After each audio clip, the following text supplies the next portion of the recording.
तुमचा दाभोळकर करू अशी धमकी आलेली आहे तुम्हाला. काय सांगणार, कुणाची धमकी आली आणि काय या सगळ्या संपूर्ण प्रकरणावर सांगणार? तुमची सुरक्षा वाढवण्यात आली. खरं म्हणजे जेव्हापासनं महाराष्ट्रामध्ये 2 मर्डर्स झाले आणि कर्नाटकमध्ये 2 मर्डर्स झाले आणि हे सगळेच्या सगळे मर्डर्स जे लोक पुरोगामी विचारांचे आहेत, जे पुरोगामी विचार मांडतात त्यांचे हे झालेले मर्डर्स आहेत. आणि मी सुरुवातीपासून सांगायचो की हे मर्डर जे आहेत, म्हणजे मर्डर झाल्या मी सांगायला सुरुवात केली होती की हे मर्डर्स प्रामुख्यानं जे स्वतःला सनातनी म्हणवतात अशा सनातन संस्थेच्या माध्यमातून आणि हिंदुत्ववादी विचारांच्या लोकांच्या माध्यमातून हे मर्डर्स झालेले आहेत. डॉक्टर नरेंद्र दाभोळकर, गोविंदजी पानसरे, 2 महाराष्ट्रातले, कलबुर्गी आणि गौरी लंकेश हे प्रामुख्यानं कर्नाटकामधले, या लोकांचे मर्डर्स व्हायला सुरुवात झाली. म्हणजे पहिला मर्डर झाला 20 ऑगस्ट 2013ला डॉक्टर नरेंद्र दाभोळकरांचा.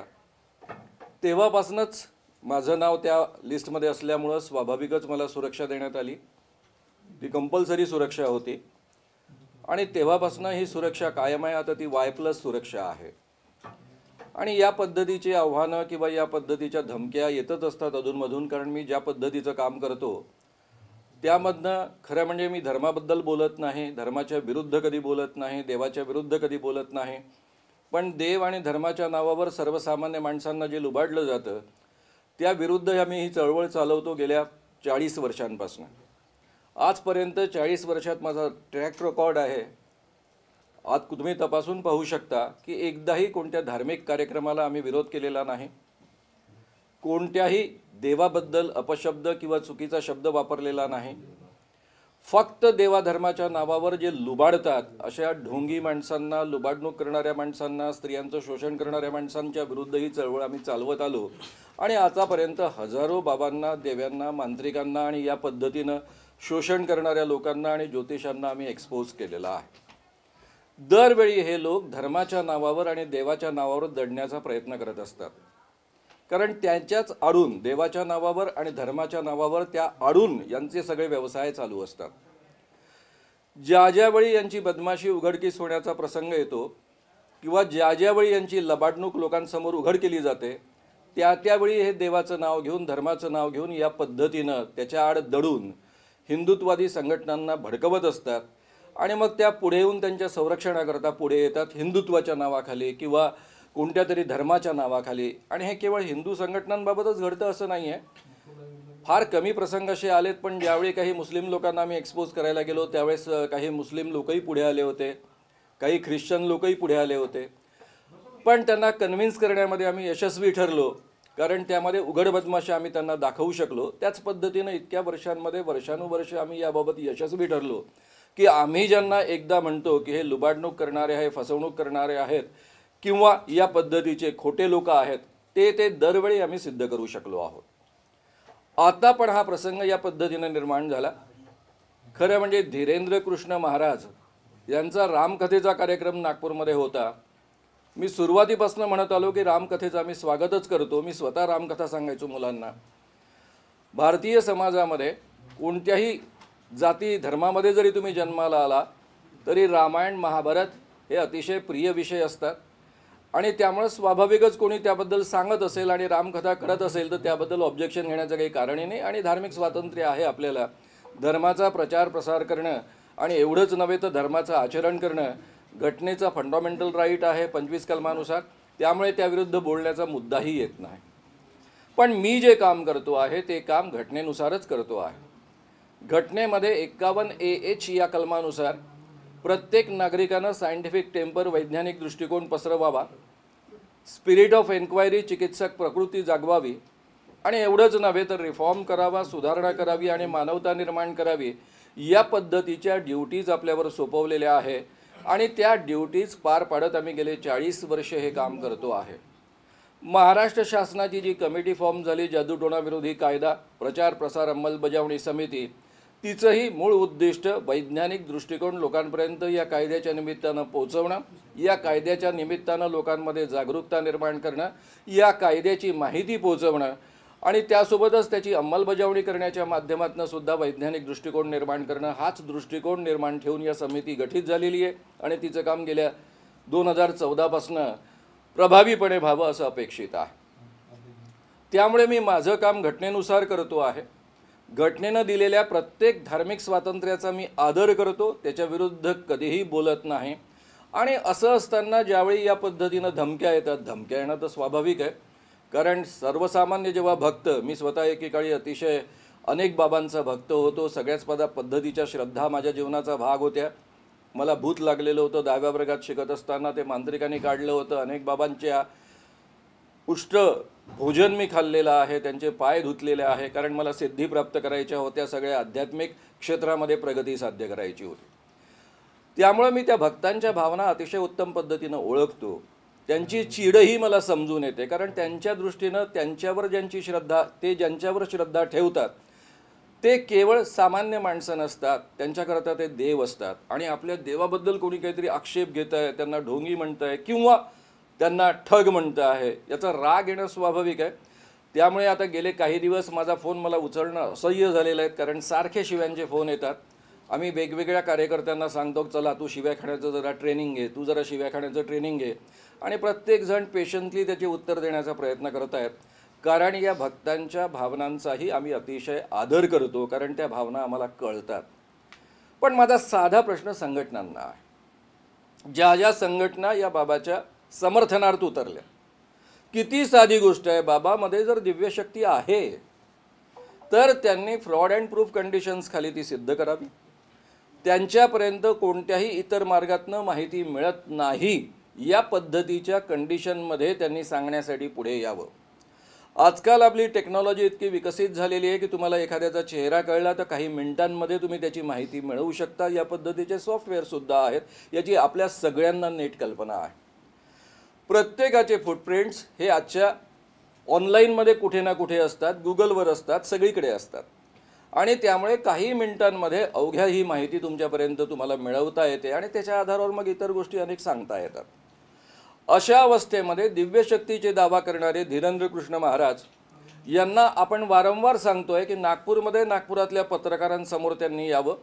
पत्रकार टेस्ट घेणार नाही आहे, टेस्ट आम्ही घेणार आहोत. ऐन वेळेवर 10 माणसं आम्ही सादर करू आणि 10 माणसं सादर केल्यानंतर त्यांनी सरळ सरळ त्यांची नावं, त्यांच्या व्हिडिओजमध्ये जे दावे आहेत त्याच्याच आधारावर ही प्रक्रिया तयार करण्यात आलेली आहे. त्यांचं नाव, वडिलांचं नाव, वय आणि मोबाईल नंबर सांगावा आणि बाजूच्याच रूममध्ये 10 वस्तू ठेवलेल्या आहेत ज्याचं व्हिडिओ रेकॉर्डिंग होत राहील.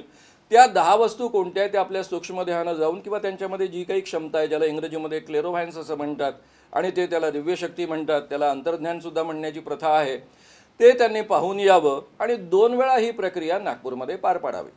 आणि दोन्ही वेळा जर ते 90% अधिक करेक्ट सांगू शकले तर त्यांच्यामध्ये दिव्यशक्ती आहे असं आम्ही मान्य करू. त्यांना हवे असेल तर आमच्या संघटनेचं 30 लाखाचं प्राईज आहे, जे गेल्या 40 वर्षांपासून आहे आणि आजपर्यंत कोणी जिंकू शकलेलं नाही, ते प्राईज त्यांना मिळेल.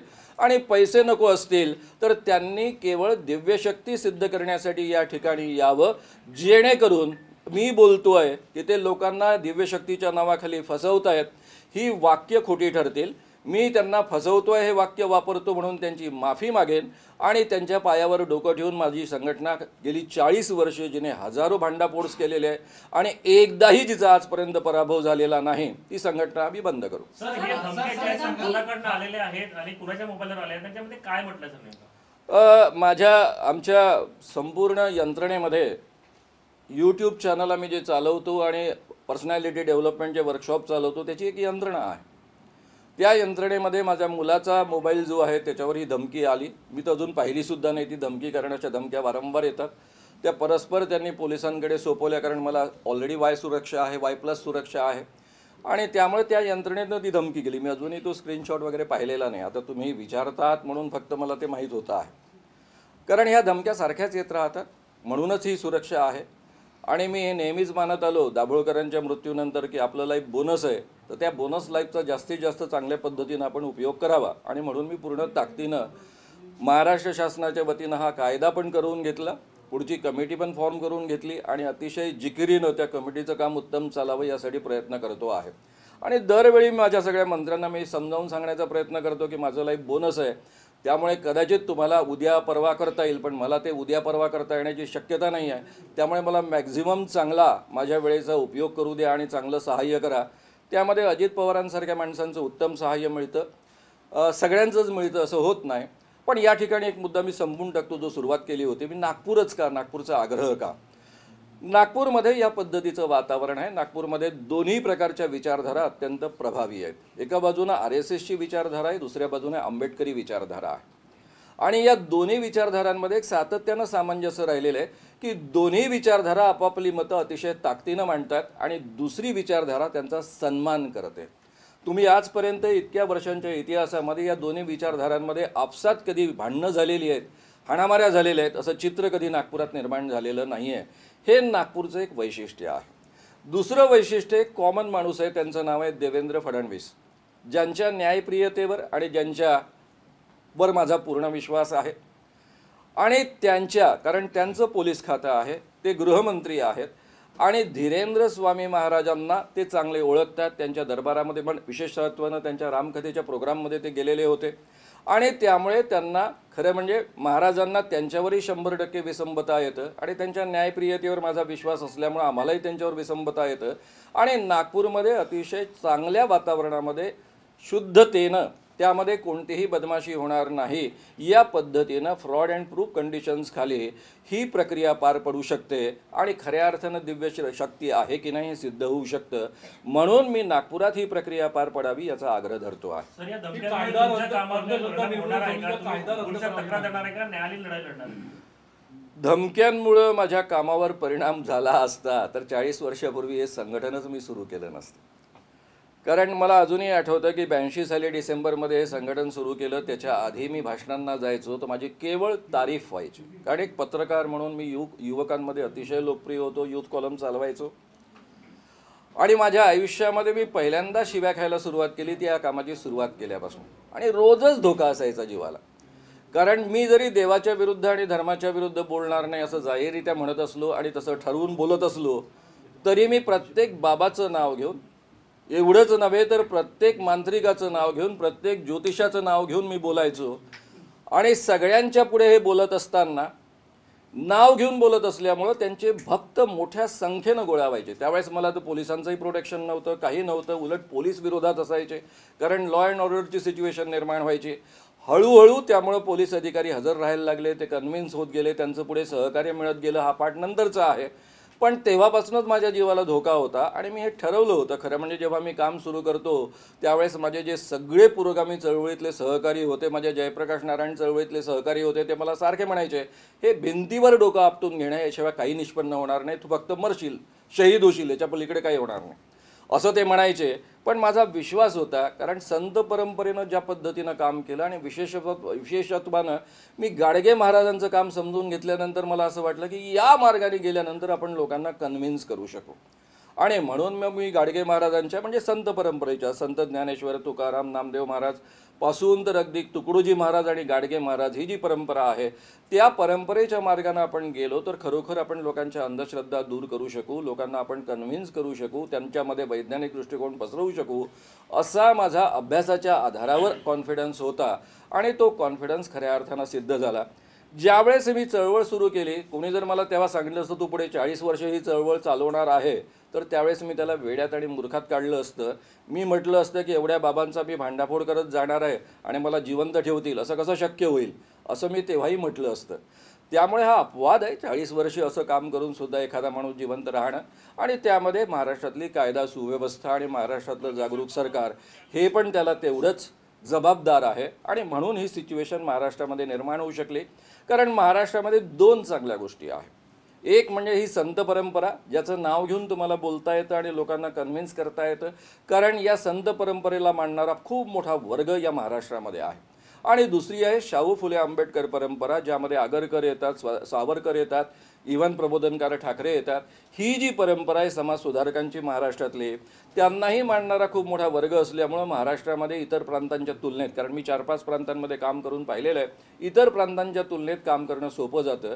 आणि दुसरं महाराष्ट्राचं वैशिष्ट्य आहे की महाराष्ट्रातलं जे सरकार असतं ते कोणाचंही सरकार असलं तरी या दोन्ही परंपरांचा ते सन्मान करणारं सरकार असतं.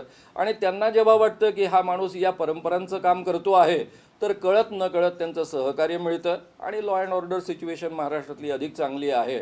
आणि म्हणून तुम्ही जो प्रश्न विचारला की या धमक्यांनी काय फरक पडणार, तर माझ्या एकाही कार्यकर्त्यामध्ये फरक पडणार नाही. कारण सगळे ताऊन सुलाखून तयार झालेले 30-35 वर्ष काम केलेले कार्यकर्ते आहेत आणि या सगळ्या परिस्थितीतनं आम्ही वारंवार गेलेलो आहे. जे लोक आज आम्हाला धमक्या देतात उद्या ते आमचे मित्र बनतात, हाही अनुभव आमच्या आयुष्यातला सातत्यानं राहिलेला आहे.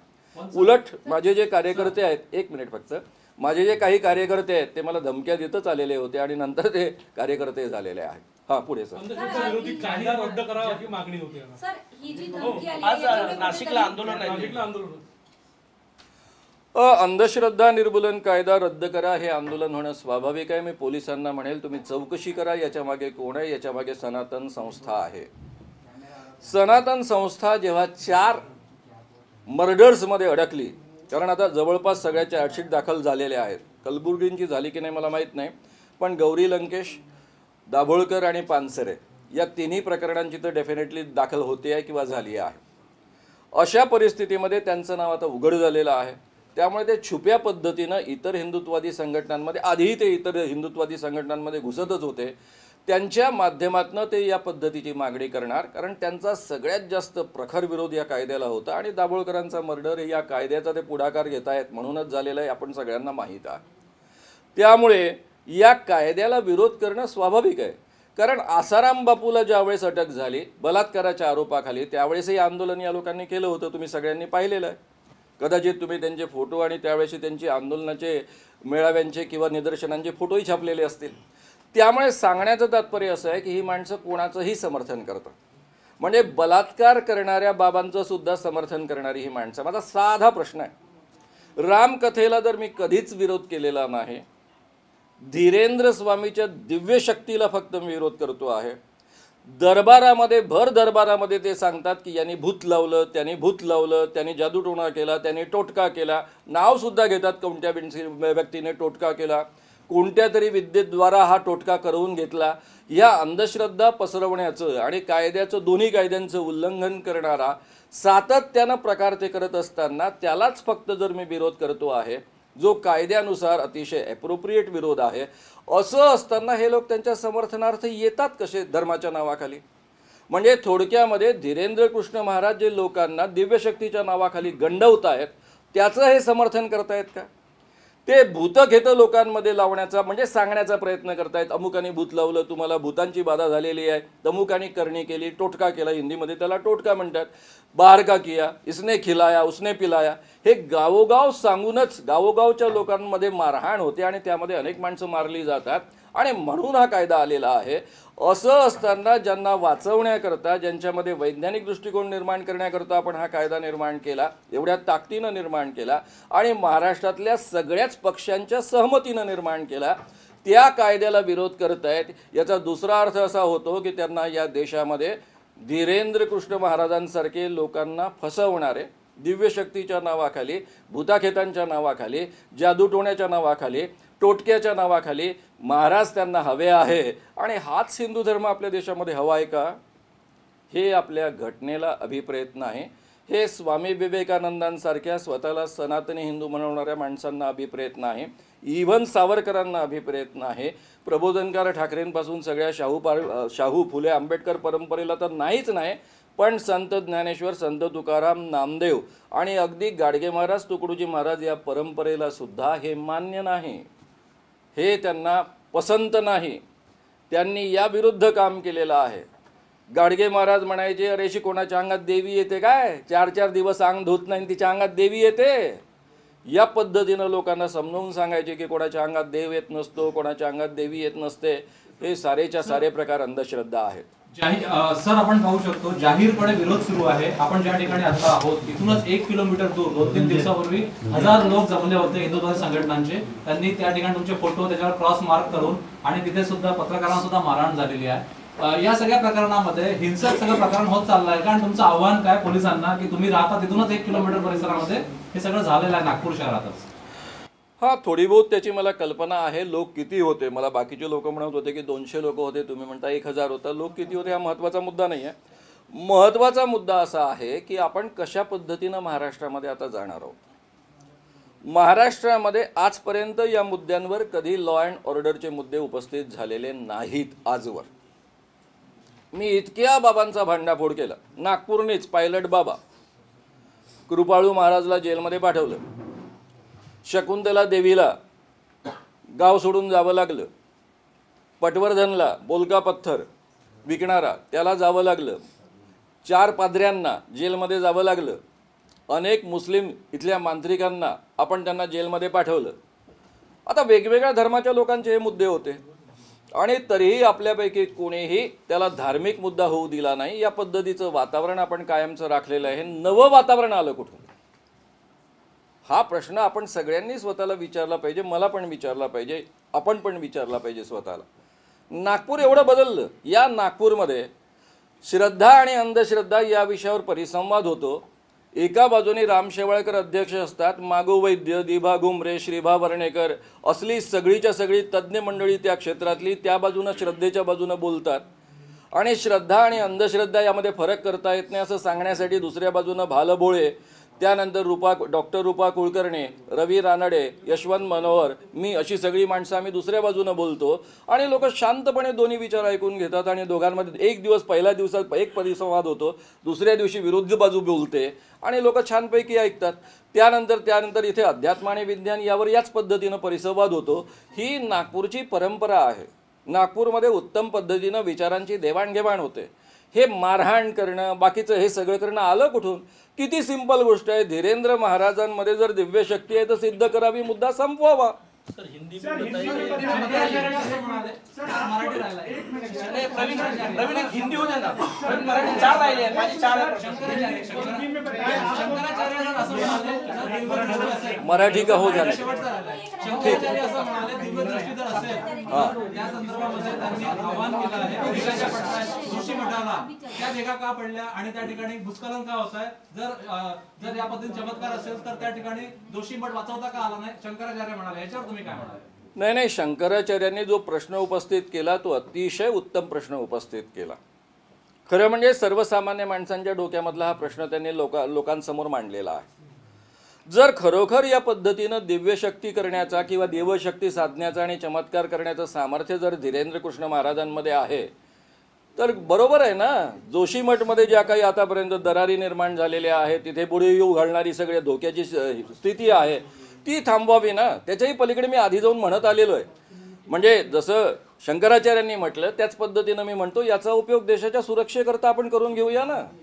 जर खऱ्या अर्थानं धीरेंद्र कृष्ण महाराजांमध्ये दिव्यशक्ती असेल, कुठेही जाऊन पाहून येण्याची क्षमता असेल तर या देशातले सारे पुढे होणारे बॉम्बस्फोट आपण थांबवू शकतो. सगळ्याच्या सगळ्या अतिरेकी कारवाया आपण थांबवू शकतो.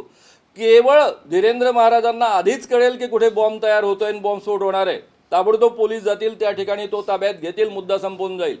अतिरेकी ज्यावेळेस चर्चा करायला बसतील, एखादं प्लॅनिंग करायला बसतील, ते सुद्धा महाराजांना आपोआप कळेल. कारण त्यांना इतर स्त्रिया काय आपसात गप्पा मारतात, इतर पुरुष आपसात काय गप्पा मारतात ते कळतं. असा ते दावा आपल्या व्हिडिओजमध्ये करतायत आणि त्यामुळे ह्या गोष्टी त्यांना कळल्या तर टेररिस्ट ॲक्टिव्हिटी सुरू होण्याच्या आधीच आपण थांबवू शकू. आपल्या गुप्तचर यंत्रणेसोबत त्यांना जोडून घेऊ. अख्ख्या देशाची सुरक्षा पॅक बंद होईल आणि या देशामध्ये एकही टेररिस्ट ॲक्टिव्हिटी होऊ शकणार नाही. केवळ भक्तांची नावं सांगण्यात एवढ्या मोठ्या दिव्यशक्तीला ते का खर्च करत आहेत? देशाच्या सुरक्षेकरता का वापरत नाही? मोदीजी त्यांचा एवढा सुंदर वापर का करून घेत नाही? हे प्रश्न तर माझ्याही मनात आहेत. मी तुमच्या पुढ्यामध्ये हे प्रश्न मांडतोय. त्यामुळे यांच्या दिव्यशक्तीचा एवढ्या मोठ्या, कारण जगात आजपर्यंत या पद्धतीची दिव्यशक्ती सिद्ध झालेली नाही, याचा उपयोग सर्वार्थानं आपल्या देशाच्या सुरक्षेकरता करून घ्यावा आणि देशात एकही टेररिस्ट ॲक्टिव्ह होणार नाही या पद्धतीनं त्याचा उपयोग मोदीजींना करता येईल. त्यामुळे सगळ्यात पहिले त्यांनी आपल्या धीरेंद्र कृष्ण महाराजांना ताब्यात घ्यावं आणि त्यांच्या दिव्य शक्तीचा उपयोग स्वतः करता देशाकरता करून घ्यावा असं मी या निमित्तानं आवाहन करतोय. सर हिंदी में बताइए, आपको जान से मारने की धमकी आई है, आपकी सुरक्षा बढ़ाई गई है, क्या कहेंगे?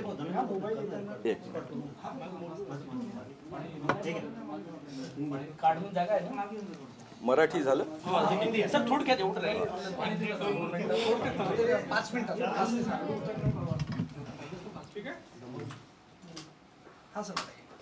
हाँ, मेरी यंत्रणा में जो हम लोग काम करते हैं उनके फ़ोन पर फ़ोन आया जान से मारने का धमकी का, इसकी मुझे जानकारी मिली है.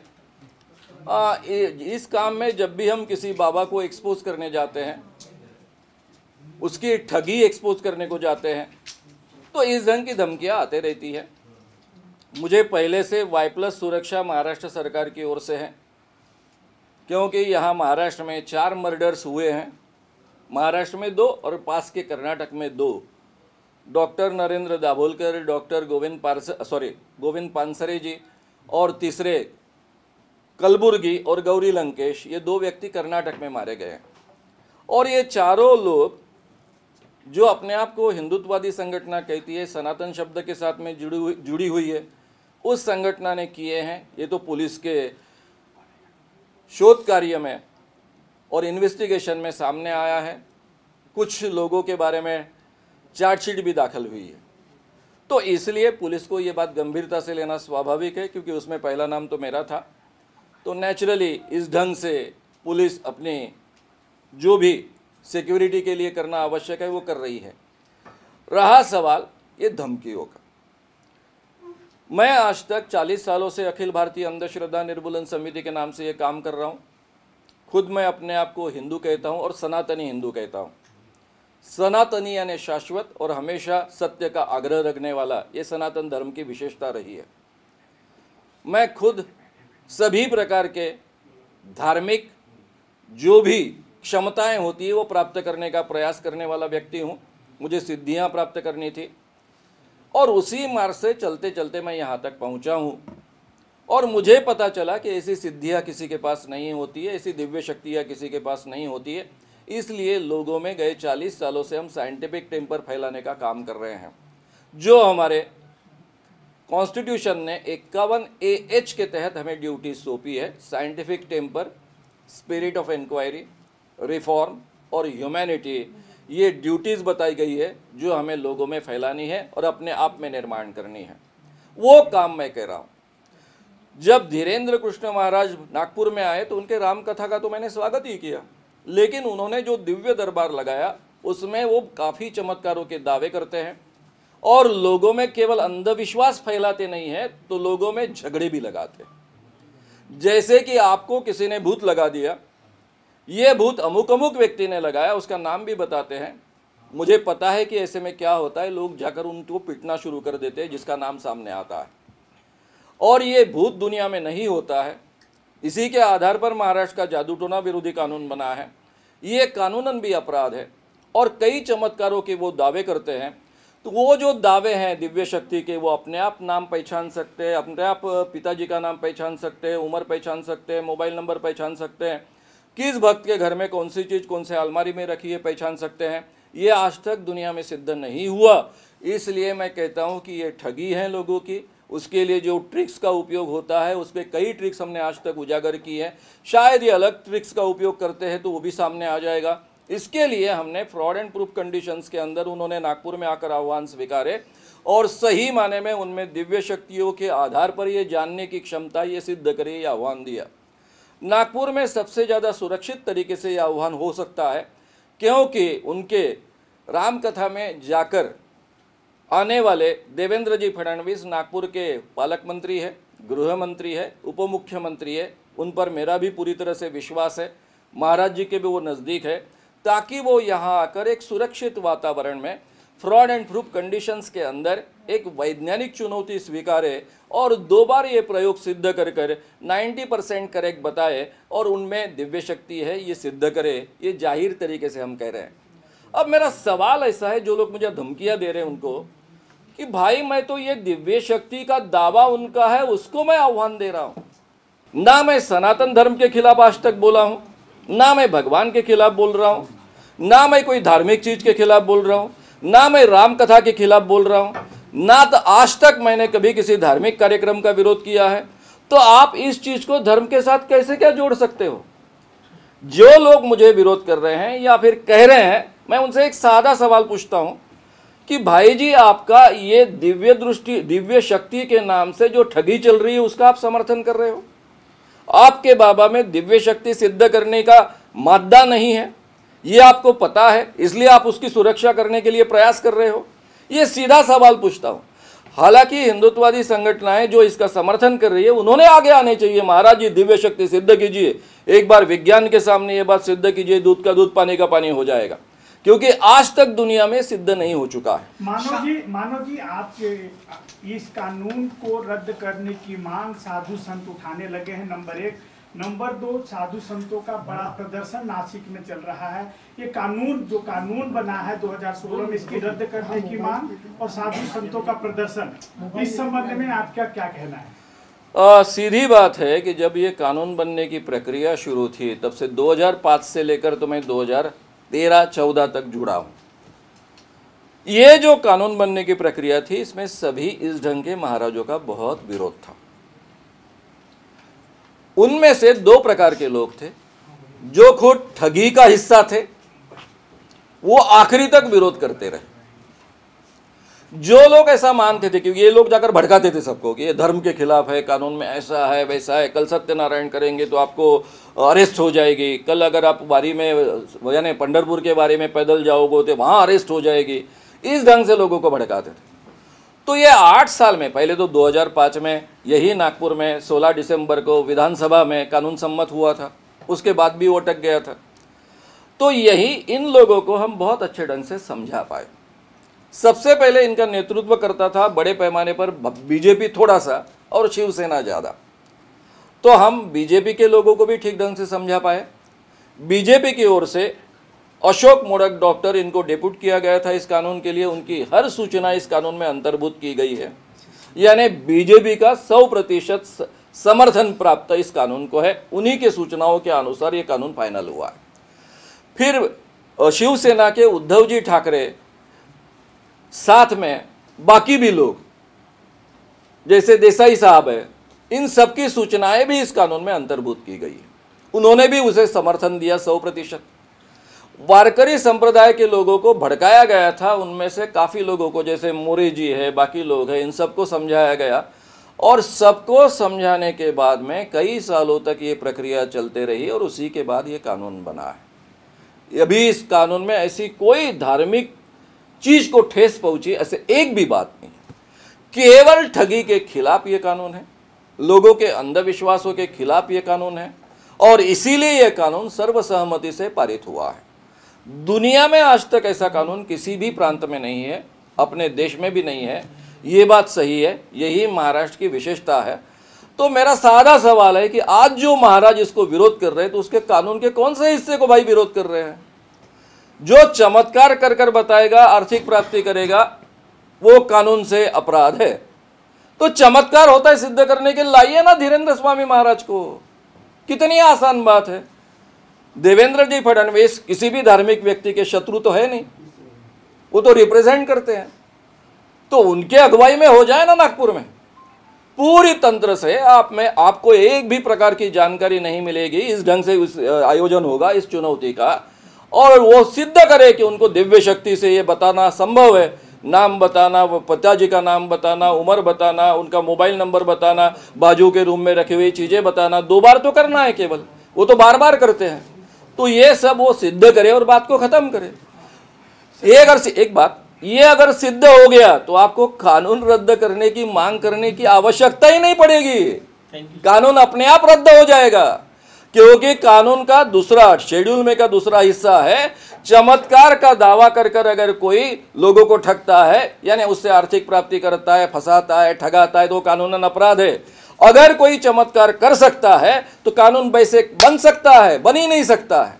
कानून का आधार ही इस दुनिया में कोई चमत्कार नहीं कर सकता है, कानून का आधार ही इस दुनिया में भूत नहीं होता है, कानून का आधार ही को कोई जादू टोना नहीं कर सकता है।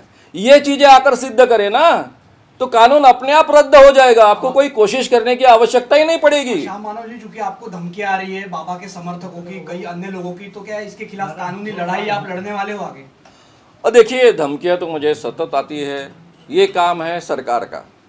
धमकियों का संज्ञान लेना, उसके आधार पर जो कार्रवाई करना, ये सरकार का काम है। इसलिए मैं पर्सनल कानून की लड़ाई में तो पढ़ूंगा नहीं। जब से मैंने काम शुरू किया है तब से इसी ढंग की धमकियां आते गई है, उसको हम हैंडल करते गए हैं। धमकियां देने वाले कई लोग आगे चलकर हमारे मित्र भी बने हैं, क्योंकि उनके जो भी हमारे बारे में गलतफहमियां थी वो दूर होने के बाद में मित्र बने हैं। तो उसके बारे में तो कोई कानूनी कार्रवाई के झंझट में मैं पढ़ूंगा नहीं, लेकिन कानून के लिए जो आवश्यक है, उसके लिए जो भी कानूनी कार्रवाई की आवश्यकता होगी वो तो हमें करनी ही पड़ेगी। तो धमकी आ रही है धीरेन्द्र कृष्ण शास्त्री आपके मित्र बनेंगे? मैं कह नहीं सकता हूँ, काफ़ी ज्योतिषी मेरे मित्र बने हैं बाद में। जब उनके ध्यान में आता है कि हमारे हाथ से ठगी, दो प्रकार के लोग होते हैं, जो लोग खुद अंधविश्वासी होते हैं और इस कारण उस अंधविश्वास में खुद भी लोगों के साथ में अंधविश्वास के खेल खेलते हैं, उनको सही में लगता है कि इसमें सामर्थ्य है, और जब उनके ध्यान में आता है कि नहीं भाई ये गलत बात है, तो फिर वो मेरे साथ जुड़ जाते हैं। ऐसे ज्योतिषी कई जुड़े हैं, लेकिन खुद एक्टिवली इस ढंग के चमत्कार करने वाला व्यक्ति जुड़ेगा तो बहुत ही अच्छी बात होगी, इससे तो और कुछ बड़ी बात नहीं होगी। धन्यवाद। देखिए, 2-2 मिनट